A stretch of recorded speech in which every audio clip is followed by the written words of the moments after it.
नमस्कार मित्रांनो, बघू. सर्वांना गुड मॉर्निंग. मित्रांनो, आज भव्यदिव्य असं वडकीचं मैदान आहे. या मैदानासाठी बकासूर निघालेला आहे. मित्रांनो, थोड्याच वेळात मैदानात पोहोचेल बकासूर, कारण की आज बकासूरची चिठ्ठी मित्रांनो लवकर निघालेली आहे या वडकीच्या आदतच्या मैदानामध्ये. त्यामुळे लवकर बकासूर मैदानात दाखल होईल.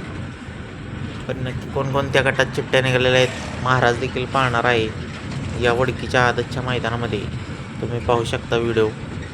मित्रांनो, गट क्रमांक 3मध्ये तास क्रमांक 3मधून एक चिठ्ठी निघालेली आहे. मित्रांनो, या मैदानात या गटात बकासूर पाळणार आहे. दुसरी चिठ्ठी गट क्रमांक 31मध्ये तास क्रमांक 5मध्ये तिथे महाराज पळेल मित्रांनो. आणि या दोन चिठ्ठ्या गट क्रमांक 34 आणि गट क्रमांक 37 हा चिठ्ठ्या मोकळ्याच राहतील मित्रांनो. त्यामुळं आज नक्कीच खरोखर मैदान बघण्यासाठी मजा येईल मित्रांनो. थोड्याच वेळात आपला लाडका द्वादशम हिंदकेसरी बकासूर मैदानामध्ये पोचेल मित्रांनो. आज सुंदर उर्फ कॉकटेल देखील पाळताना पाहायला मिळणार आहे.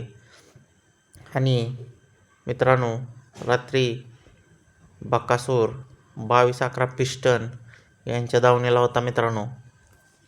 तर थोड्याच वेळात मैदानात बकासूर पोचेल आणि मैदान चालू झाल्यावर बकासूर पळण्यासाठी पहिल्याच लॉटमध्ये खाली जाणार आहे मित्रांनो. तरी आजच्या या वडकीच्या आदतच्या मैदानामध्ये बकासूरसाठी मनापासून शुभेच्छा देऊया मित्रांनो. चला तर, धन्यवाद.